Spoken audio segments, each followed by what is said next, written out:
Well, Mayor, let's get right to it. So this project is nearly 20 miles away from South Bend, and the big question I think a lot of people want to know is why is the mayor of South Bend weighing in on a project that's near New Carlisle?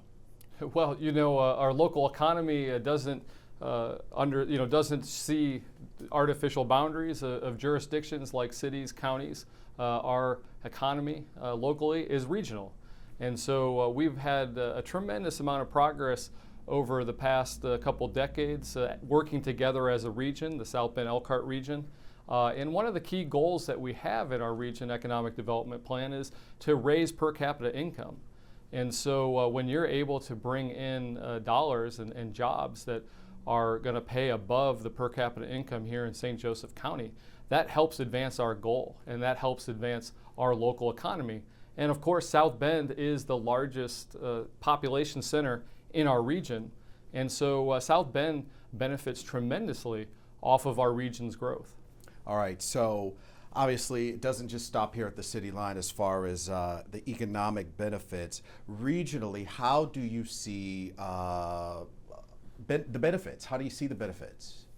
Well, like I said, when you have jobs coming in, not just jobs today, but jobs into the future that are paying above our per capita income rate, that's progress for us. That means more income into the community, more good paying jobs for our residents. And so that's definitely progress. The other piece that, if you're asking why does this impact South Bend, the new law that was passed just last session downstate, the Senate Enrolled Act 1, everyone was focused on the property tax reform.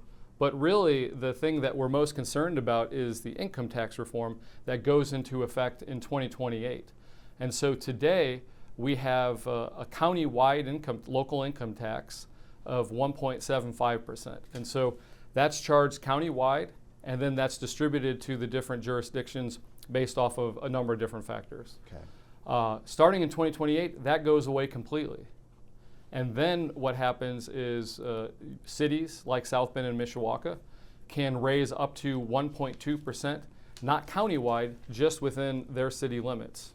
And then the county can come on top of that and have a tax of 1.2 or possibly an additional 0.4%. And that would be countywide, including the cities. And so if the counties have to, the way we've looked at the numbers, and this is true in counties across the state, the way we've looked at the numbers is the cities are going to need to be close to the 1.2 to be able to match the revenue that we get today from the 1.75 countywide tax. So that means whatever the county has to charge on top of that is going to start adding up to that 1.75 or beyond. And so this revenue, which is, when you look at the numbers, the amount of revenue that comes to the community because of these massive investments is substantial. And so if the county has that revenue, that means that they will not have to raise, the hope is they can maintain the same service level and they won't have to go into their income tax rate at the same level. And so that should hopefully keep income taxes hopefully at the same. We don't want to see an increase of income taxes, and I don't think residents want to see an increase of income taxes. And so that's one reason why we've said, a vote no for growth, a vote no on this type of investment is a vote at the end of the day for an increase in income taxes or a reduction of critical services like public safety. So you and the mayor of Mishawaka both signed this joint letter along with the county commissioners. I want to ask you, what made this particular project significant enough for you to endorse? Well, we were concerned that we have enjoyed a good, strong support from our elected leaders about economic development, about growth. We are a region that went through a lot of hard times, where we went through decline, and so I didn't know that we'd get to this moment where we would start getting especially choosy about billion-dollar investments in our community. And so we are concerned that the political discourse has gone off track, and we need to stay focused on growth.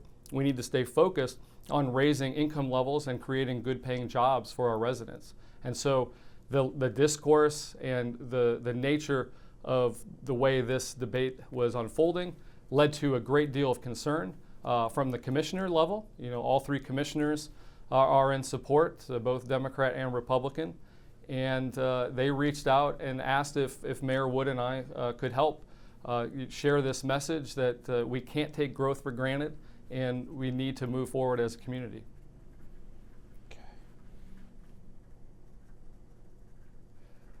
So opponents of the project are really concerned about the loss of farmland and the rural space to industrial projects. How do you balance their concerns about, their neighborhoods, their communities with this need for growth? Not just growth for the tax base, but growth for sorry, I lost my train of thought there. How do you balance it with the growth for the tax base as well as the revenues? Well, so, from our perspective is obviously we want to be respectful of our community and have a long-term plan, and we understand there's a long-term planning process that went underway.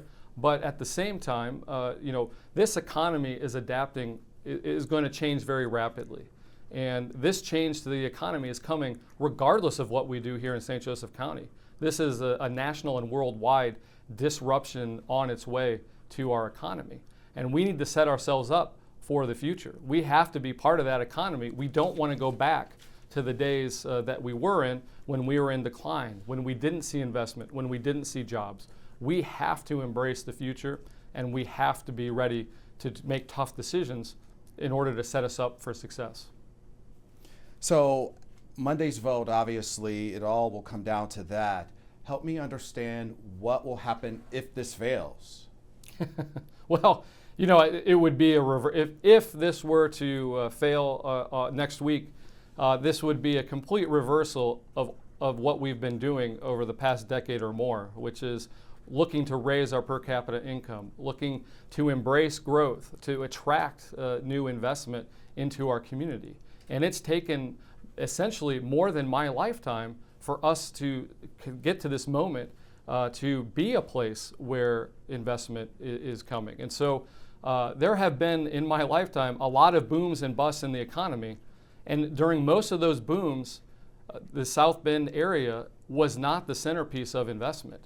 And so for the first time in my lifetime, South Bend, the greater South Bend region, is a place that's attracting significant investment and the infrastructure and jobs into the future. And so that's something we've got to embrace, because we can make a short-sighted decision now and then in several years wonder what happened to all the jobs and what happened to our economy. We've got to be a community that says yes to growth, yes to investment, yes to good-paying jobs.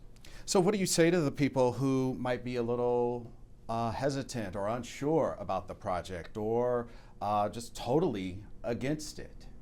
We understand. I mean, this, whether you love this economy that's coming or not, it's coming, and change is hard, and we've got to be able to set ourselves up as a community for success. And that success is saying yes, in your opinion, to this project, to more data centers. Yes to growth, yes to jobs, yes to investment, and yes to our future. Okay. I can't think of anything else to ask. I think we've covered all of my major points. If there's something else worth mentioning that I didn't ask about, please. Well, there's been talk of environmental concerns, and of course we take those seriously. We want to be good stewards of our environment and make the best responsible uses of our natural resources. And that does not necessarily mean that we can't have growth or you can't have investment. I think when you look into the details about these specific projects, a lot of those concerns are not really what they appear to be on the front end. Okay. What could you say to people to address some of those concerns? I know the one big one that's kind of making the rounds is all of these data centers are going to drain the aquifers, or they're going to cause our electric bills to go up. Bills are currently rising. Right. What can you say to people to kind of get them on board with all of that kind of making the rounds and circulating. So like I said, if you look at they've made tremendous progress in the construction of these data centers now.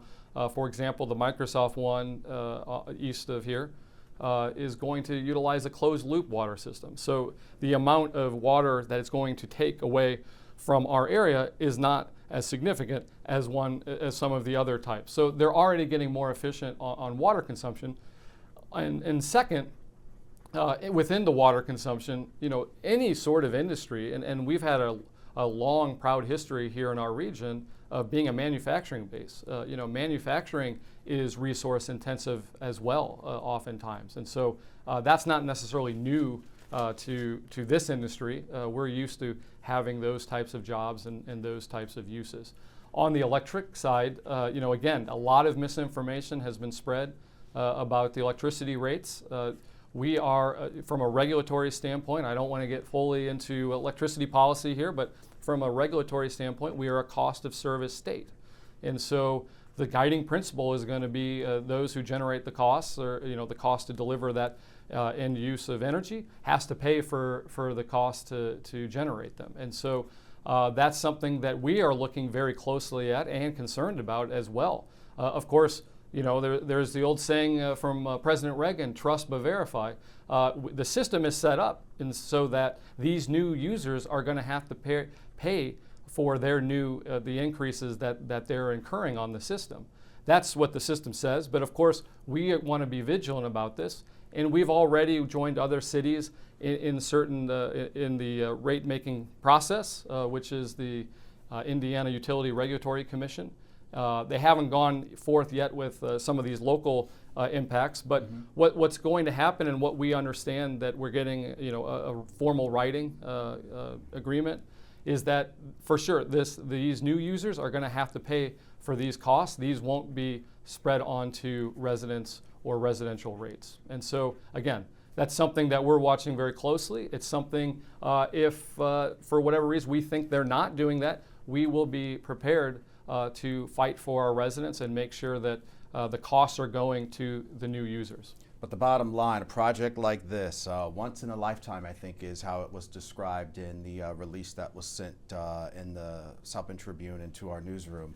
Once in a lifetime opportunity, and you're fully supporting it. Absolutely. I think we said once in a generation, and that's probably selling it short. We've had a couple generations where we have not been involved in the booms of the economy. Okay, Mayor, thank you. Yeah, thank you.